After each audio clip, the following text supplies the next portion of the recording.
In the lifelong battle with the sea, there can only be one winner. Oh dear. For skippers Jimmy Bucken and Sandy Watt, a time of reckoning.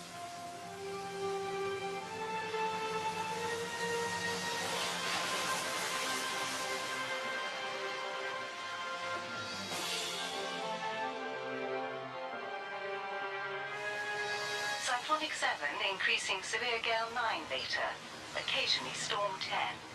South at 0. With storms approaching in the North Sea, the fishing boat Fruitful Harvest heads for home. 40s, easterly 6 to gale 8, occasionally severe gale 9, rain then showers. A winter of bad weather and months of poor fishing have tested skipper Sandy Watt to the limit. He can't afford to take chances with his 30-year-old boat.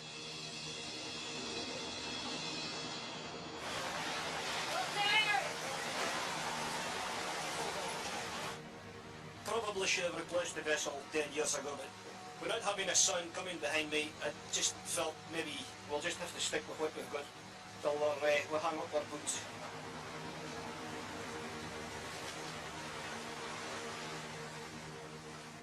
The skipper of the Amity is Sandy's best friend, Jimmy Bucken. Jimmy's been through the winter storms too. The sea is a very powerful force.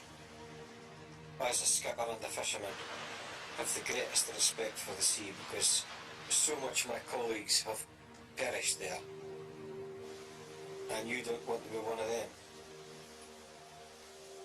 Forecasts warn Jimmy when bad weather's approaching. Other encounters at sea are less predictable. Hello, Amity, Amity. Fishery inspectors can board fishing boats without warning. Do you remember coming to pay you a visit? Their job is to enforce the laws protecting fish stocks. They're looking for boats that break the rules. Gotta get this logbook up to date before he boards. And with us being so busy, I ain't time to make it up yet. Welcome on board. Morning. Jimmy must account for everything he's caught. The books and the catch must tally exactly. 46 plus 120. 14, 15, 16. One mistake would be enough to get Jimmy prosecuted and the Amity impounded. That's fine. We've completed the inspection in the hold, and what's in the hold tallies with what's in the logbook. Over. Everything is in order on Jimmy's boat. Jimmy's livelihood is prawns, and right now, prawns are plentiful. He sold some of his prawns to an Italian restaurant in Aberdeen.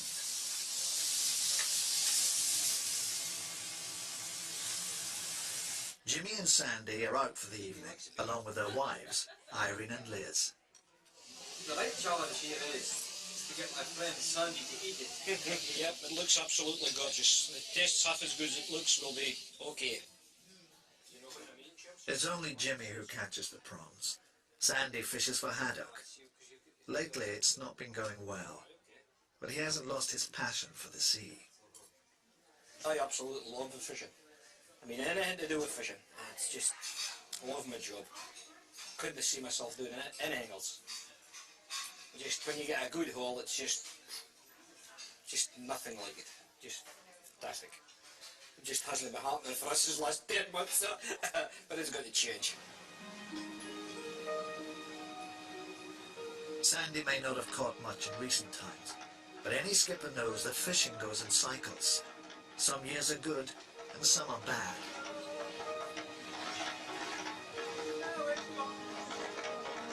The trick is knowing how to tough out the bad years.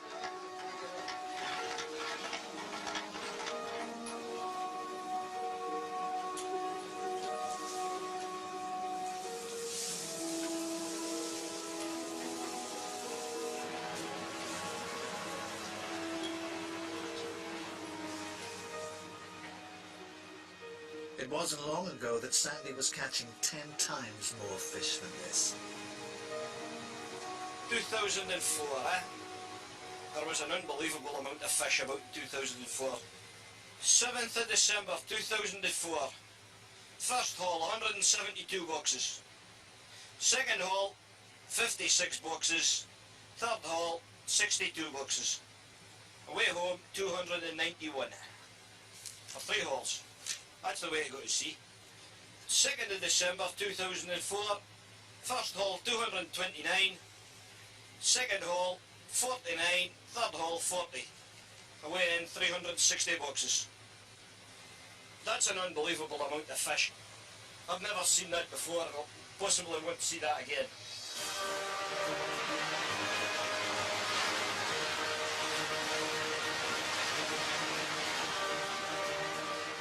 Jimmy's boat, the Amity, is only 30 miles from Sandy, and he just can't stop catching prawns. There's a very, very big haul there today. We're going to be on deck all day again. I've never seen fishing like this before. The crew have had little sleep in 3 days of dealing with the huge hauls of prawns. Jimmy has got to make the most of his luck.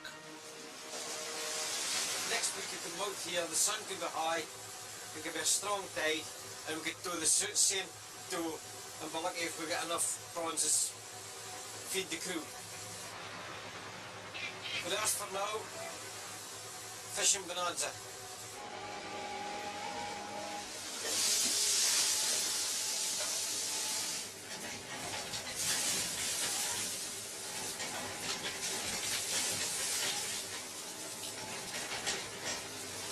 Oh my God.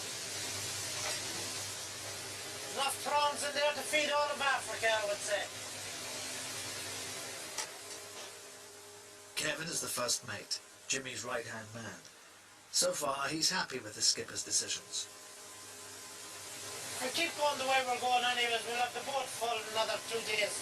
So that's good for all. Especially Jimmy. Jimmy's very happy.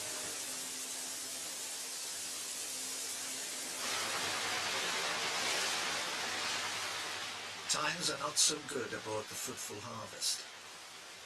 There's not much haddock, and what little there is small. More fishes, yeah? Oh, yes. Good. The boat's problems haven't deterred the youngest crewman. Just ever since I've been a boy, I've always wanted to go to sea, and my dad had that fishing boat, so I've always wanted to just always wanted to be a skipper as well, and just pick up a business in the fishing again. 18-year-old John Duncan Campbell is one of the few young men in Peterhead who still choose to go to sea. Most of my friends are at university or college or that, but they think I'm a bit daft really, and I'm not sure if they make very good fishermen, but I think they think I'm daft a bit. It's quite an important job this, because this will determine what price you'll get for your fish. So I just try and straighten all the fish up, then put another layer of ice. Some lads just chuck a fish into the box anyway they want really, but I like to make sure it's straight, and I try to mark it as bony as possible. Well, there you go, that's your box of fish there. Beautiful. It's still good times for the Amity. Amongst the prawns, there are other rich pickings. How's the halibut, boys? Prime halibut. Prime butts. 50 or 60 pounds up there. The other one over there as well. They're just beauties. The weight of the water.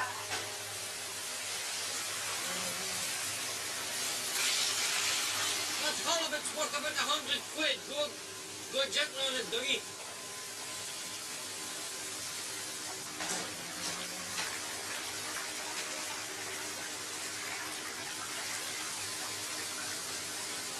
Step out very nearly 23 kilos. That's 200 quid for the halibut.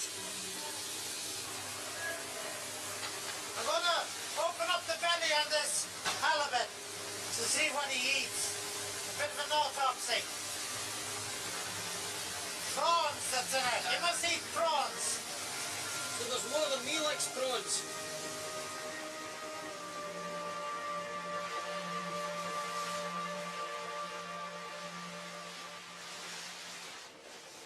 On the fruitful harvest, Sandy wants to help John all that he can. He decides it's time to give his deckhand a chance to skipper the boat. I was lying last night in my bed and I just had a thought, I'll maybe let you have a chance to shoot the gear and tow it down for a haul or two today, see if you're happy enough doing it just to get a bit of experience. Yeah, that'll be spot on, like. Oh, that'll be brilliant, like.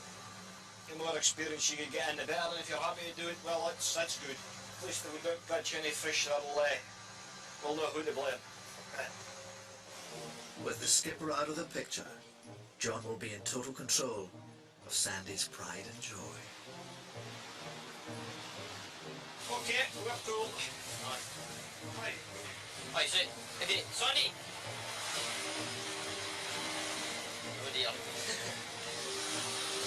Well, we'll just shoot in the net 4 or 5 minutes. So I haven't done that for years. Hope I don't make a blunder. John's job is to keep the boat going at the right speed and in the right direction.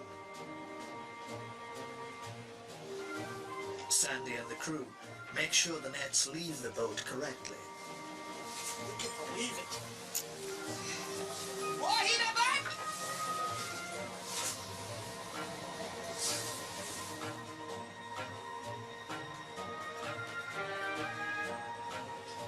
What's what? Do it back? It's hard for Sandy to stop being the skipper.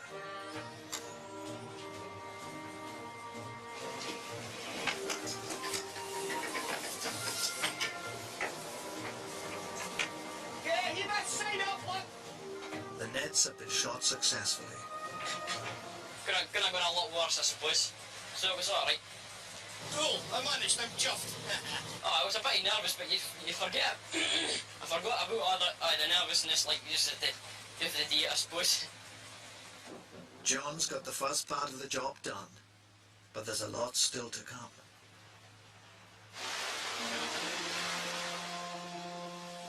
On the Amity, another surprise visitor.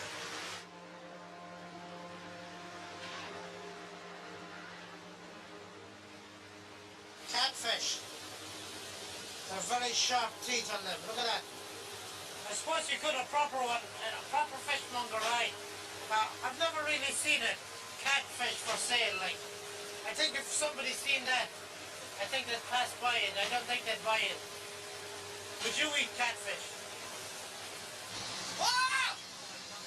It's time to hook the marker boy back on board. They can't retrieve the nets without getting this right. It looks like Sandy's got to be throwing the creeper. So he's saying he's been doing it for a long time. So we'll let us see if it happens. John has to steer the boat perfectly to give Sandy any chance of recovering the marker boy. John! Here it going, Gavin!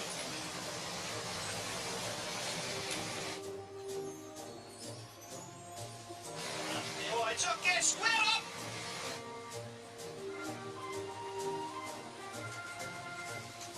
I know what you're wheeling and why! Stop it! Whilst controlling the boat, John has to allow for the drift of the marker boy. John! John! Get a quick up ahead! Stop up! Get up. John gets it spot on. Oh, it went alright. So could have gone a lot worse. Hold that, Dutcher! Sandy is just about coping with life as a deckhand. So far, so good for John in his new job, but the riskiest bit, hauling in the nets, is yet to come. I think this might be a bit harder, I think.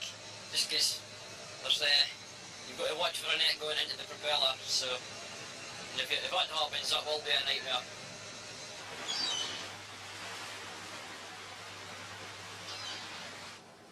Like all first mates, Kevin has a special relationship with his skipper. I've been with Jimmy the last 7 years, 8 years maybe. He's easy going. Jimmy's very easy going. He doesn't shout or bawl. That's why he's got the same crew with him for a lot of years. Other boats I see crew changing all the time. It's whether they're lazy or else the skipper is a bit of a pain. It's one or the other. It's the odd time he might get excited about something, but we'll just shout back at him as well. He doesn't get it all his way all the time. Kevin's just a very nice guy. He had a brief encounter when he left for 3 months, went to another boat, and he didn't like it.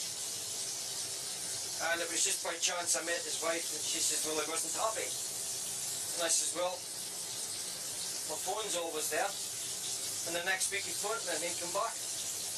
I admire him for doing that, because to leave someone and then come back shows that he wants to work for you.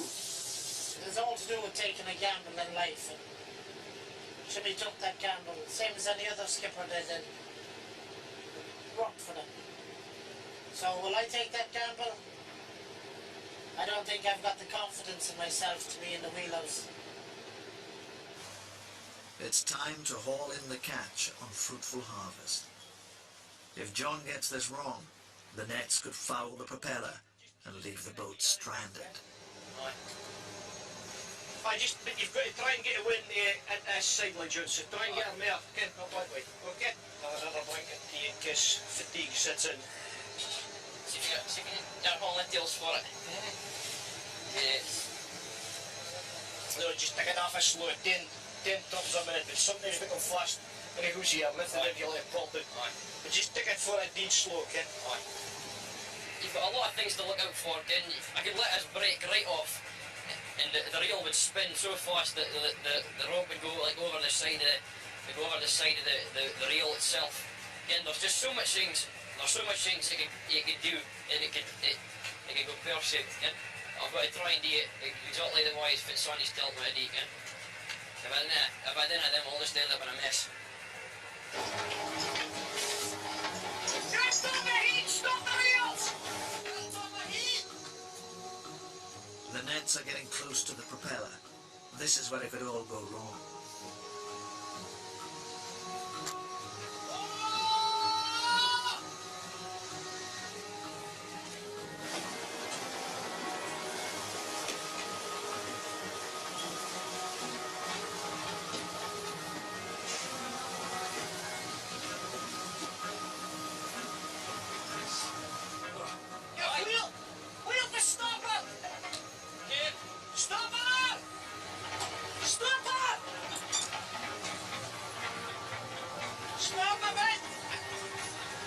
So far, so good.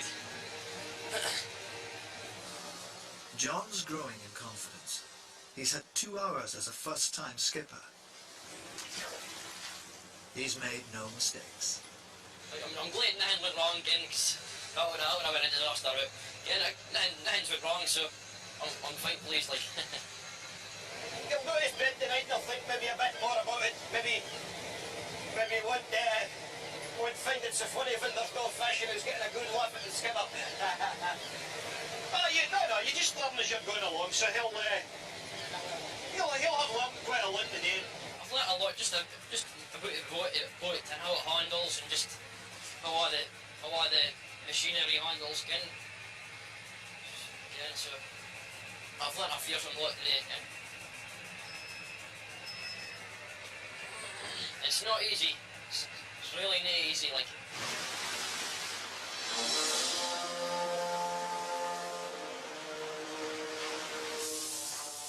Jimmy and the crew have almost filled Amity's hold.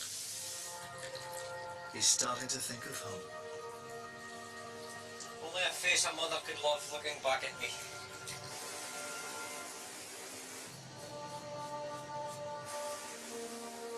The crew know their skipper's habits. before, when we're going to be heading shore. Start singing a lot, whistling. You see him getting all excited. And shaving. And you smell him. We got his fancy deodorants on, coming out through the porthole.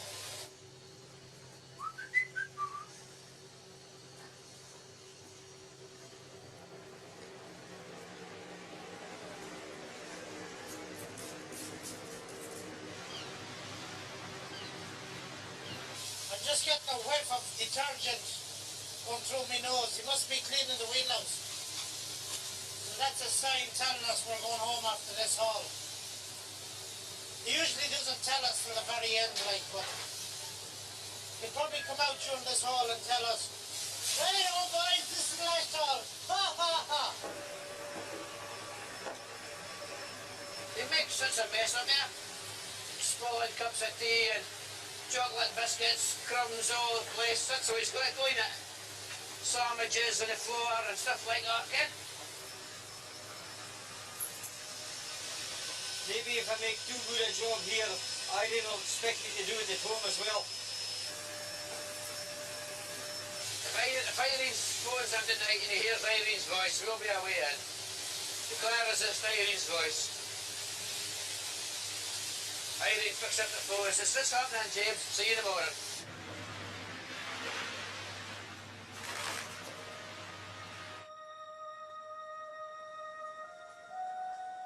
It's been another bad trip for the Fruitful Harvest.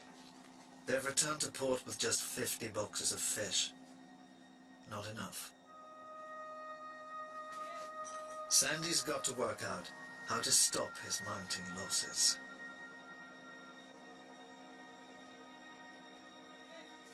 There is another way that some fishing boats get by in lean times.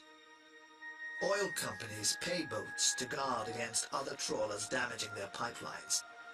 It's guaranteed cash, but it's not fishing. Sandy's decided to let the Fruitful Harvest go on an oil job without him. His boats have only ever been out since I went skipper maybe 3 times with me not present, and you tend to worry about the boat all the time. But this is why I'm doing this maintenance. We'll do this and just get everything that I feel possible to make their lives easier. Jimmy's landed his huge haul of prawns.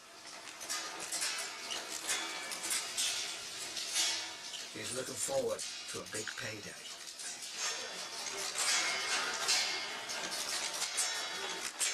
That's just been back in Peterhead for less than an hour. The prawns are being processed. Everybody's going full speed. Probably within another hour they're going to be out that door and on their way to Europe for someone to enjoy.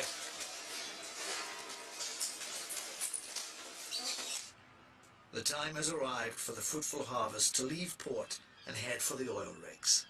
Hey, where's Grandis boy? I'm getting the babysitting for the next. Sandy's brought his daughter and grandson to help keep his spirits up. This is actually the only fishing they'll be doing for the next 14 days. So. This is for John. He comes fishing with me when we're not at sea fishing. He goes fishing on shore.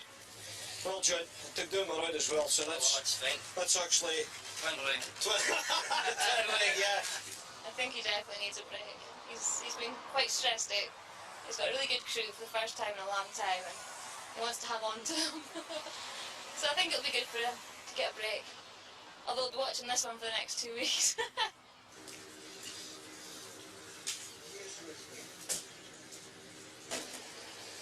Ah, this is not a good feeling. Oh dear. I think I'm going to cry. Was Seagram this boat?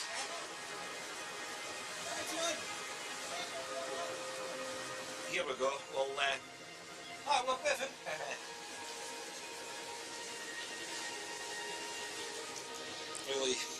Really quite sad at the minute. It's just.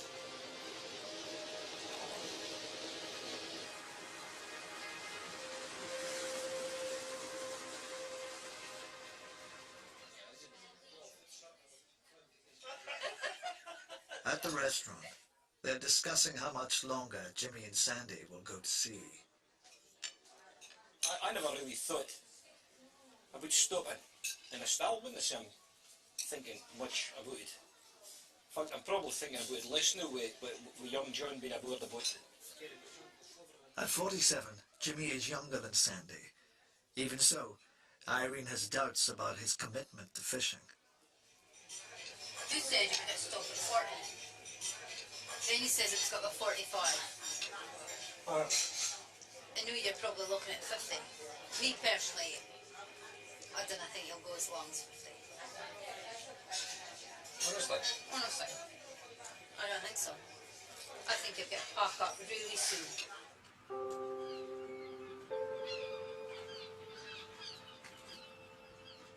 Just weeks later, Jimmy's still taking the Amity out to sea.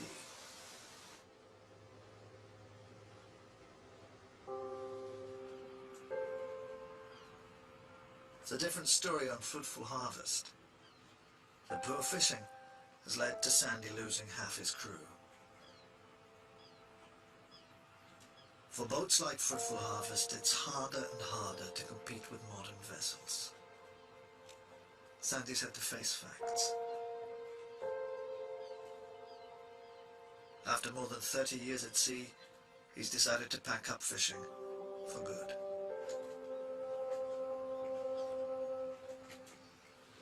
I spoke to the skipper a few years ago, and it says, I talked about retiring, and he says, you can't think of retiring yet, you're a young man.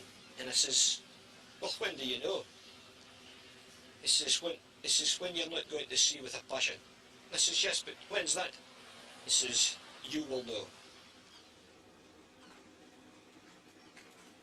I've been aboard this 27 years. I mean, that's a lot of my life. This boat is more than a business. This boat is an extension of me. I mean, this boat is everything.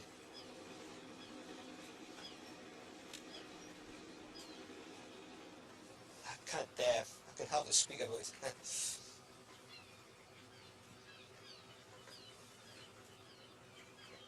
Oh. It's just been my whole life, and I mean, to turn your back at something you love is, it's not easy. 10 years ago, almost 500 trawlers were working from these ports. Today, more than half those skippers have been forced to give up their way of life. Barely 200 are still fishing, like their fathers and their grandfathers and their forefathers who founded the fishing communities in which they live. The trawlermen brave the wildest weather and the fiercest seas. They enjoy the good times and endure the hard times, all to bring fish to the table.